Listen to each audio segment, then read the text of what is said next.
A news report breaks out about a deadly virus called the Sahara flu. The virus has a 100% fatality rate and has already wiped out 3 billion people worldwide. Experts believe this virus could lead to the extinction of humanity, as the population shrinks faster than doctors can respond. In response, the World Health Organization begins building 500,000 underground bunkers to shelter people. Each bunker houses only one person until the flu dies down. Due to the limited number of bunkers, each country holds a lottery to decide who gets a spot. Once the world is safe again, survivors will join a program called repopulation. 6 years pass. A group of bunker survivors now communicate through a video conferencing system called Domain, using computers installed in each bunker. There are 7 of them, named after their hometowns: Phoenix, Orlando, Denver, Houston, Chicago, Atlanta, and Boston. One day, Orlando, bored and frustrated, lashes out at the others. He claims the outside world will never return to normal and says they're all going to die underground. Then, shockingly, he reveals his past. He once killed 15 people and has no regrets. He mocks Atlanta's religious beliefs, which sparks her anger. But Orlando just smiles and says it entertains him. The group becomes disgusted and considers cutting Orlando off permanently. Denver, who's both an IT expert and Phoenix's partner, says he can disable Orlando's connection, but warns that if he does, there's no way to reverse it. They vote. Boston, Atlanta, and Chicago vote to disconnect Orlando. Phoenix and Houston say no, believing the punishment is too harsh. Denver sides with Phoenix, but before the vote finishes, Orlando makes a surprising request. He tells Denver to disconnect him. Denver hacks the system and deletes Orlando from the network permanently. That night, Denver and Phoenix talk about what happened.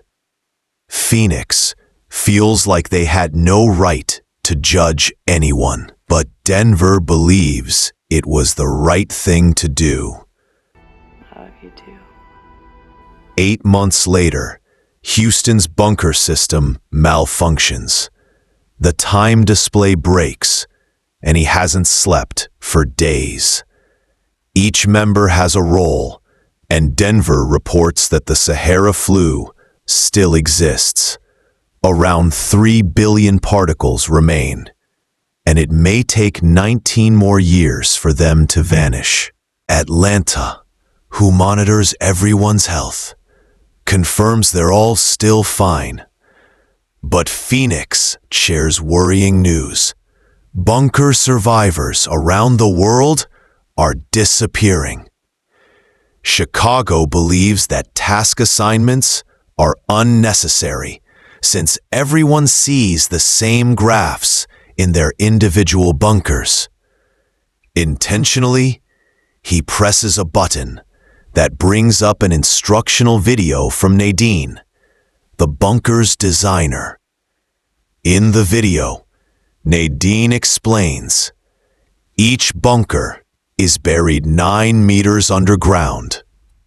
Designed to last 70 years, they include artificial day-night cycles, protein powder for food, electricity from exercise, recycled water, and filtered air. Each group is made up of 7 people, and they're expected to support each other until the flu is completely gone. Probably living out my days and ride from your personal history, wondering how much longer I'll be down here.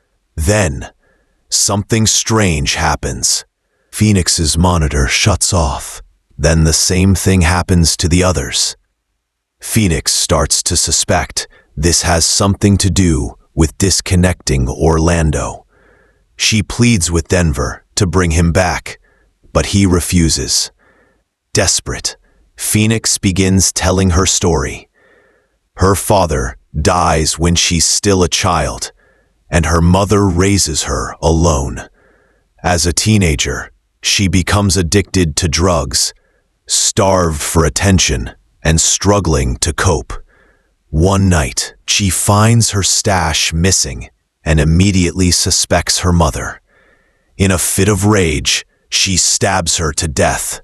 She ends up in prison. But after just a year, she's selected for the bunker program through the National Lottery. Phoenix admits she's not so different from Orlando. She begs Denver to find a way, any way, to bring Orlando back. Denver agrees and promises to restore Orlando's transmission. A few nights later, Denver calls Phoenix. He says he successfully reconnected Orlando's feed, but the screen only shows an empty bunker.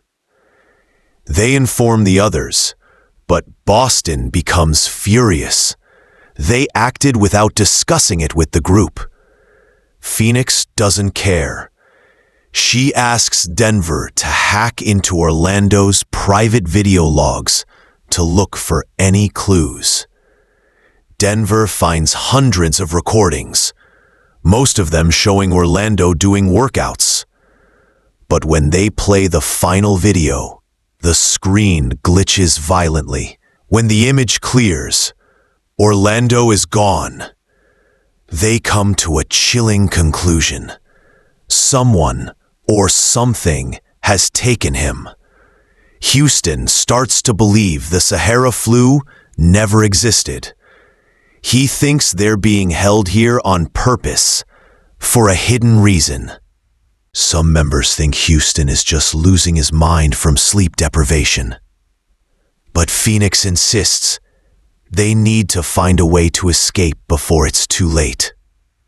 That night, Houston starts banging his head against the wall until it bleeds. The others try to stop him, but he's completely lost touch with reality. Then suddenly, a dark shadow slips into his room. The monitor cuts out. Houston vanishes. Everyone is shocked. It's now clear something is terribly wrong behind all of this.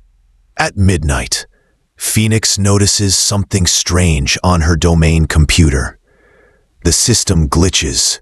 Suddenly, a dark shadow appears in her bunker. Thankfully, the figure that appears inside Phoenix's bunker turns out to be just a dream. She wakes up with a jolt, only to find a rat on her bed. That's when Phoenix realizes the bunker can be breached. They even discover ventilation shafts in their bunkers, something that shouldn't exist in a sealed facility designed to be airtight. Alarmed, Phoenix suggests that everyone search for a possible exit inside their own bunkers. But Chicago refuses to do anything. While checking her own bunker, Atlanta starts investigating the protein supply pipe. She suspects their food might not be generated inside. She tries to break the pipe, and when she peers through the hole, she discovers a dark, wide room on the other side. A space that shouldn't exist 9 meters underground. Everyone is stunned and confused. Then, Atlanta's screen glitches. And when the video returns, her bunker is empty. The group is shaken. They now know anyone can disappear at any time. Chicago, who has completely lost hope, slowly walks toward the bunker door, then does something shocking. He takes his own life. His death devastates the 3 remaining members, but Denver refuses to give up. He hacks into other bunkers and manages to access their live camera feeds, though there's no sound. But what he finds is shocking. Out of the supposed 500,000 bunkers, only 1,000 are still active. Not 500,000, like Nadine claimed. This strange discovery only strengthens Phoenix's belief that they need to escape. She explains that while inspecting her bunker, she finds a cable running from the computer system to the door. She believes that if they cut the cable, the door might open. It's risky. It could damage the life support systems, but the group agrees to try it. Before the operation, Denver makes a promise. No matter what, he'll find Phoenix, even if he has to walk 3,000 kilometers. The mission begins, and it works. Once the cable is cut, alarms go off, and the bunker door opens. But what Phoenix finds is just a staircase a few meters tall, leading to a concrete ceiling. She nearly gives up, until she realizes that the stairs actually lead to a hidden door. She pushes it open and steps into a bright hallway with windows.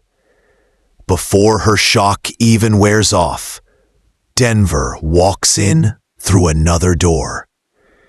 They've been in the same building this whole time, for 6 years. As they hug for the first time, Boston also appears through another door. Together, the 3 of them begin exploring the building. They find dozens of numbered doors. And when they finally reach the exit, they feel the warmth of real sunlight. For the first time in 6 years. Phoenix climbs a stairwell and sees the outside world. Cars, people, traffic. It all looks normal. But not for long. They spot 2 uniformed officers near the main exit. Boston quickly distracts them, giving Phoenix and Denver a chance to slip away. They enter what looks like an office space. There, Denver sees photos of all 7 of them displayed on the wall. Before they can make sense of it, Nadine suddenly appears. She pulls a gun on Denver and orders Phoenix to step away from him. Nadine says Denver is dangerous. Phoenix demands to know what's really going on. That's when Nadine finally tells the truth. Everything inside the bunkers is part of an experiment. They were never survivors of a global outbreak. The bunkers are actually a high-security facility for mentally ill inmates. Nadine reveals the truth. There are only 100 inmates, not 500,000.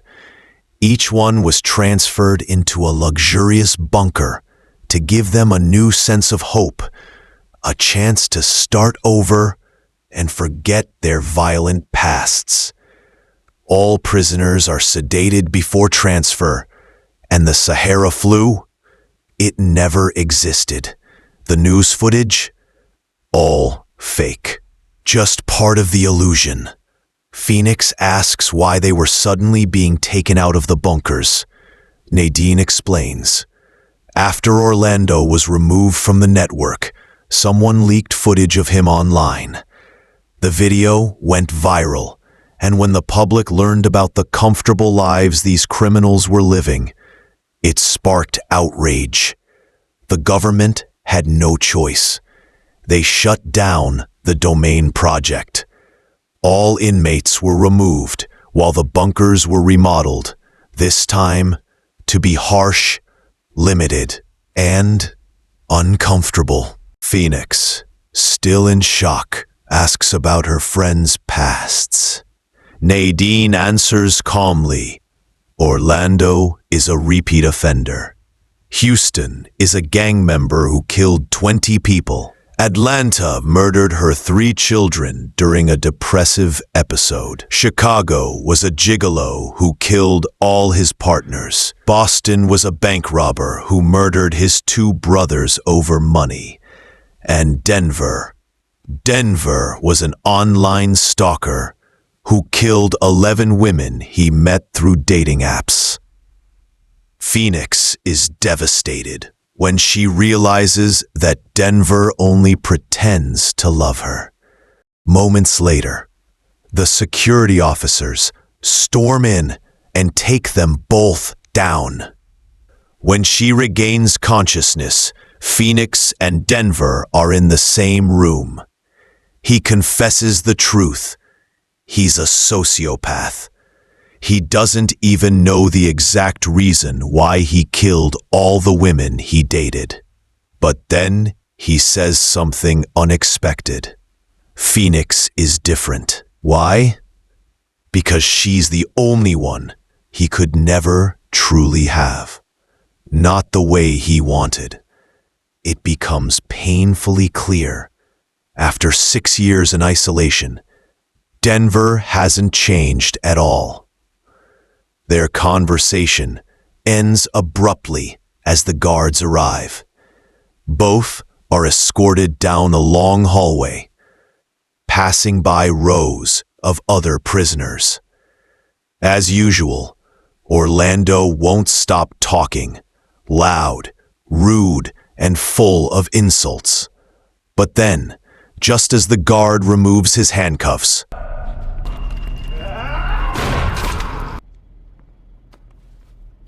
the 5 remaining inmates are taken back to their bunkers. But this time, there's no luxury.